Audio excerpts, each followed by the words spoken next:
Assalamualaikum warahmatullahi wabarakatuh. Wilujeng Enjing Baraya Pasundan. Apa kabarnya hari ini? Semoga hari ini teman-teman semua diberkahi selalu kesehatan, kebahagiaan, dan keselamatan serta rezeki yang berlimpah.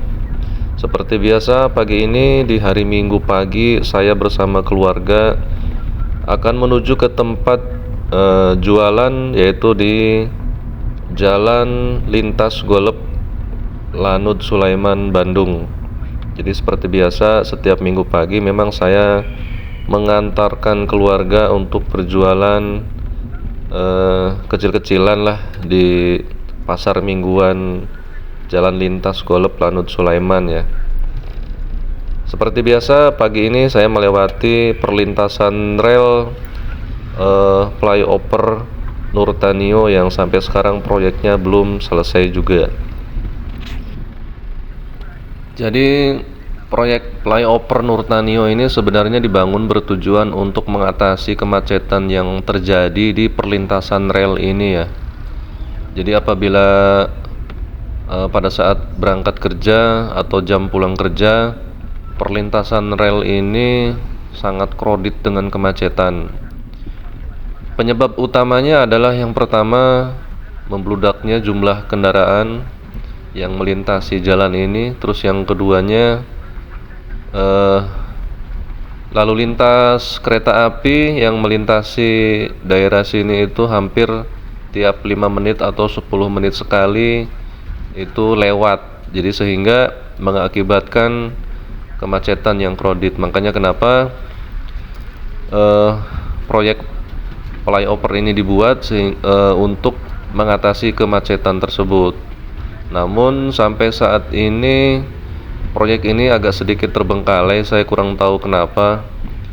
Karena di awal direncanakan awal tahun 2025 ini sebenarnya flyover Nurtanio ini bisa dapat digunakan ya. Namun kita bisa lihat sendiri kondisi proyek flyover ini sedikit terbengkalai. Hanya saja ada sedikit memang pembangunan di kiri kanan untuk pelebaran jalan dan memperkeras jalan seperti itu. Ini kalau situasi di hari kerja, di pagi hari atau di sore hari, jalanan ini sangat macet sekali teman-teman. Makanya kenapa saya kalau di jam kerja sangat menghindari rute ini. Karena sudah bisa dipastikan kemacetan yang terjadi di sini itu sangat parah. Apalagi di jam pulang kerja atau di jam berangkat kerja. Makanya saya pulang kerja lebih baik menghindari rute ini karena akan terjebak macet di sini. Karena pulang kerja itu kan kita udah capek kerja, banyak pikiran, banyak beban. Apabila ketemu dengan kemacetan itu rasanya ya sangat menguras energi ya. Nah, cuman prinsipnya memang kalau saya sih sudah di usia yang setua ini, prinsipnya kalau di jalan raya itu sekarang mengedepankan sifat sabar dan saling menghargai aja. Jangan sampai di jalan raya itu jangan sampai kita mengedepankan sifat egois dan emosi. Karena walaupun perjalanan itu tidak terlalu jauh atau perjalanan pendek, apabila kita mengedepankan egois dan emosi, itu akan terasa capek sekali gitu. Namun sebaliknya, apabila kita di perjalanan mengedepankan sifat sabar, sifat saling menghargai, sejauh apapun perjalanan kita, insya Allah akan terasa nyaman-nyaman saja. Karena saya pernah berpengalaman ketika mudik dari Subang sampai ke Medan sejauh ribuan kilometer dan ditempuh dengan 3 hari 3 malam. Itu kalau kita sabar, saling menghargai, tidak mengedepankan egois dan emosi, alhamdulillah perjalanan itu kita bisa nikmati dengan kebahagiaan dan tidak terasa capek. Dalam artian capek hati, capek pikiran gitu kan. Kalau capek fisik saya wajar, mungkin saya anggap wajar karena ya memang perjalanan jauh itu membutuhkan kesehatan dan kondisi tubuh yang fit seperti itu teman-teman. Dan manfaatnya apabila di jalan raya itu kita bisa bersabar dan bisa saling menghargai sesama pengguna jalan lain. Manfaatnya yang pertama adalah kita akan mencapai kebahagiaan dan ketenangan pikiran ya. Terus yang keduanya, bisa terhindar dari berbagai macam penyakit seperti penyakit asam lambung, penyakit jantung, penyakit hati, dan lain-lain. Karena pengalaman saya memang yang sudah menderita penyakit asam lambung yang sudah agak sedikit kronis ya. Jadi memang penyebab utamanya itu kalau penyakit asam lambung itu bukan dari makanan sebenarnya, tapi dari pola pikir dan pola hidup. Nah, contohnya seperti di jalan raya, kalau kita bawaannya emosi, egois, maka asam lambung itu akan naik sehingga mengakibatkan jantung semakin kencang berdebar. Nah, di situ makanya kenapa saya belajar dari pengalaman seperti itu. Ya, saya akui jujur dulu pada saat muda memang apabila di jalan raya itu ya sedikit egois lah gitu, sedikit emosian. Apalagi kalau melihat kendaraan di depannya atau kendaraan yang berada di sekitar kita kadang-kadang suka mengambil jalur atau suka seenaknya mengklakson dan segala macam seperti itu saya pastikan mungkin akan sedikit tersinggung ya. Nah, dari pengalaman tersebut saat ini saya mungkin apabila ada yang klakson, ada yang berkendara tidak sesuai dengan aturan, saya prinsipnya biarin lah. Yang penting jangan sampai mencelakai orang lain atau mencelakai saya pribadi seperti itu.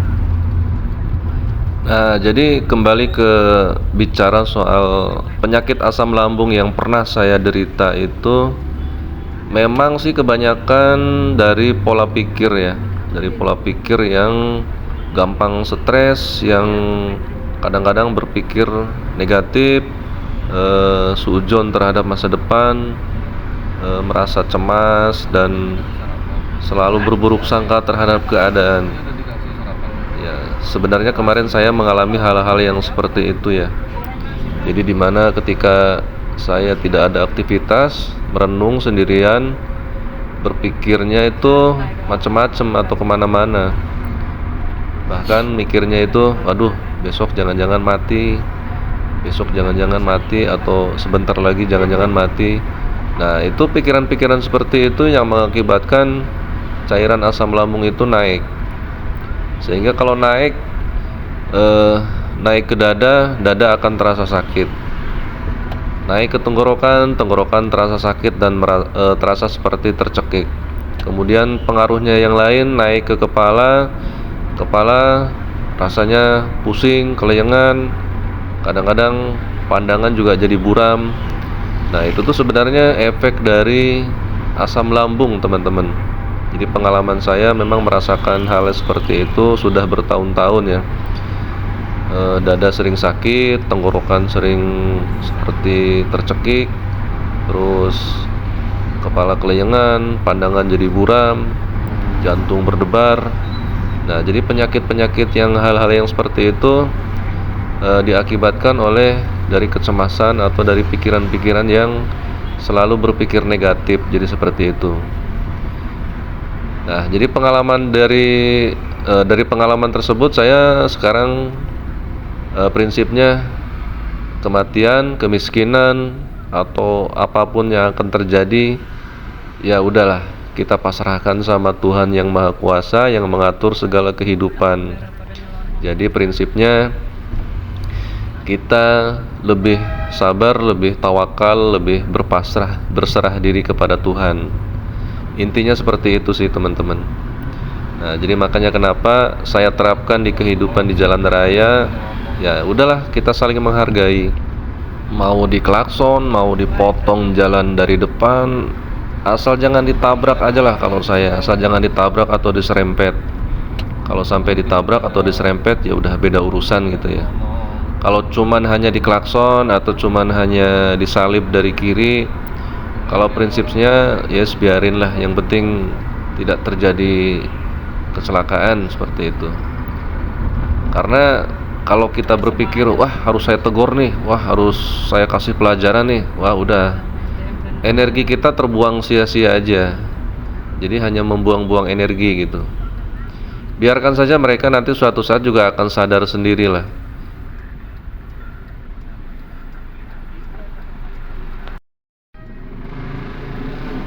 Oke teman-teman, ini saya sudah berada di perempatan flyover Kopo ya. Itu kalau yang lurus ke depan itu bisa tembus ke perempatan berikutnya, yaitu ke perempatan Cibaduyut.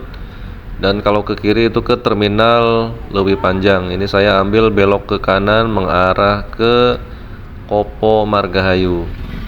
Nah di jalur ini juga kalau udah siang hari ini adalah jalur kemacetan yang cukup parah ya di sini. Walaupun sudah ada tol ke arah Soreang, tapi jalur ini masih menjadi jalur favorit bagi orang-orang yang akan pergi kerja dan pulang kerja gitu kan.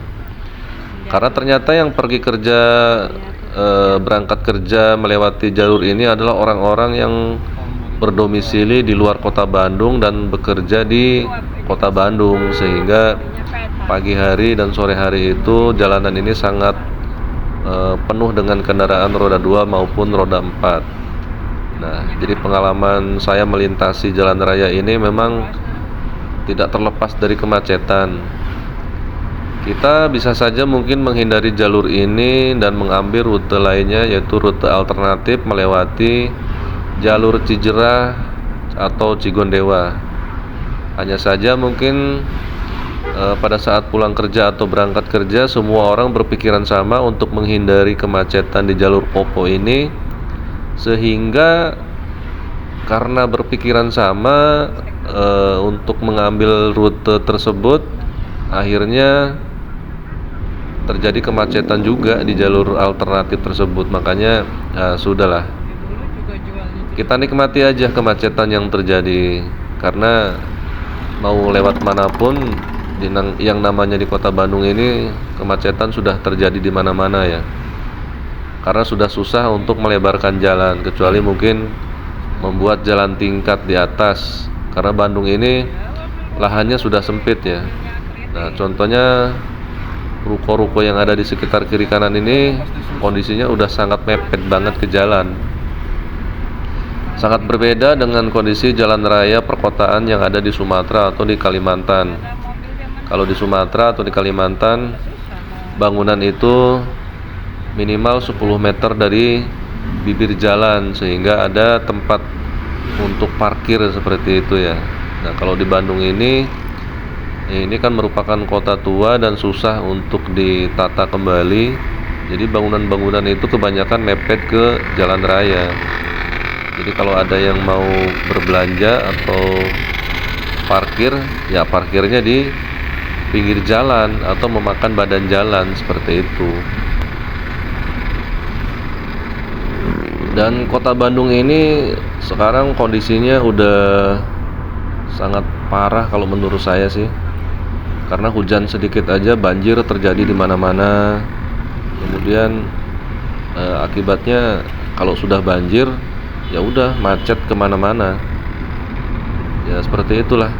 Karena memang Bandung itu sebenarnya dari cerita zaman dulu, Bandung itu sejarahnya adalah sebuah cekungan yang bekas kawah Danau Purba ya.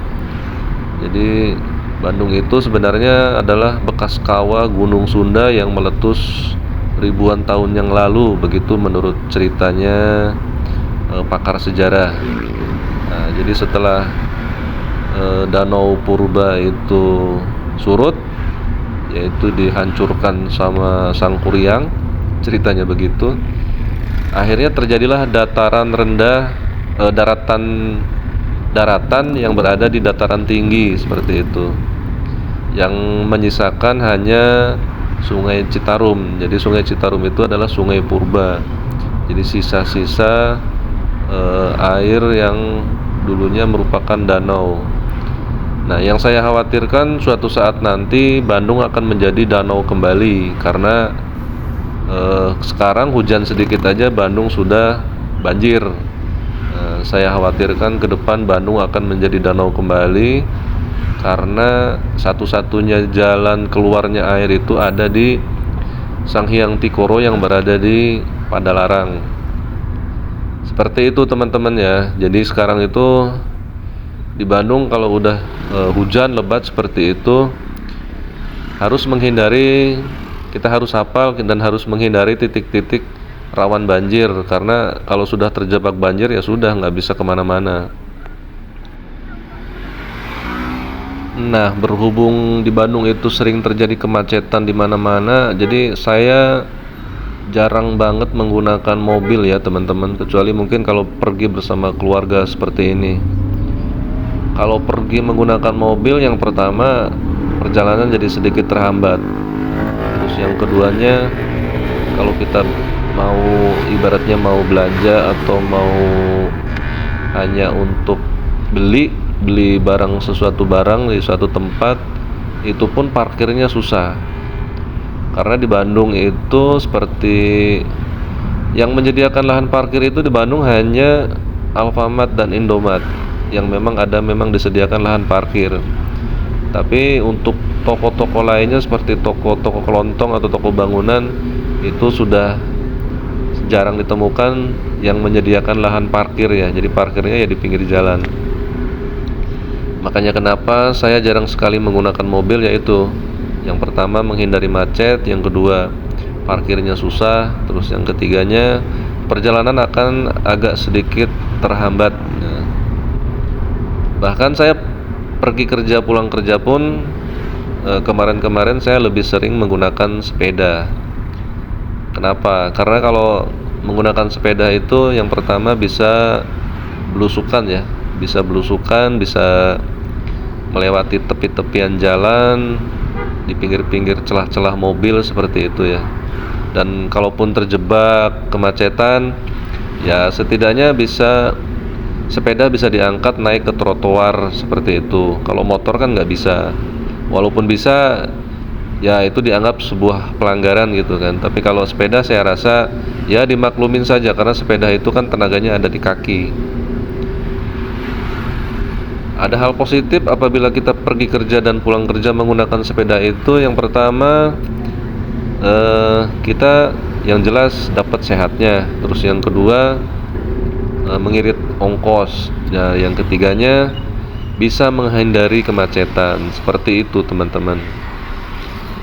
Oke, ini saya sudah sampai di Jalan Lintas Golep Lanut Sulaiman. Jadi ini adalah bukan jalan umum juga, ini adalah jalan lintas ya yang menuju ke lapangan golf sebenarnya. Oke, ini teman-teman saya. Nah, jadi jalan ini bukan juga jalan masuk ke asramanya Lanut ya. Ini hanya jalan lintas menuju ke lapangan golf. Nah, di hari Minggu ini dimanfaatkan warga untuk berjualan seperti ini. Makanya kenapa saya selalu berangkat pagi, karena memang di sini itu banyak yang berjualan itu untuk sebenarnya untuk apa ya? Jadi bingung ngomongnya. Karena dulunya itu sering banyak orang yang berolahraga melewati sini, makanya banyak yang jualan seperti itu. Dulu sebenarnya yang jualan itu ada di dalam Lanut ya. Cuman waktu zamannya Covid kan area Lanut terbatas, tidak boleh sembarangan orang masuk, bahkan yang jualan pun tidak boleh, sehingga mereka yang jualan itu mencari alternatif lain dan akhirnya dapatlah di sini gitu. Makanya saya melihat momen ini saya manfaatkan untuk keluarga saya, daripada di rumah nggak ada kegiatan, nggak ada kesibukan, daripada duduk termenung manyun, ya udah lebih baik ya manfaatkan waktu untuk berjualan di sini ya. Ya memang untungnya tidak terlalu besar, tidak seberapa, hanya saja untuk pembelajaran ke depan, pembelajaran untuk berniaga seperti itu teman-teman. Jadi bagi teman-teman yang berdomisili di seputaran area Sulaiman ini atau di seputaran Bandung Selatan, dipersilahkan apabila di hari Minggu mungkin bisa datang ke sini sambil jogging ya, sambil cuci mata, melihat-lihat Karena barang yang dijual di sini merupakan barang-barang yang bagus tapi harganya murah dan terjangkau ya buat seluruh masyarakat warga Bandung.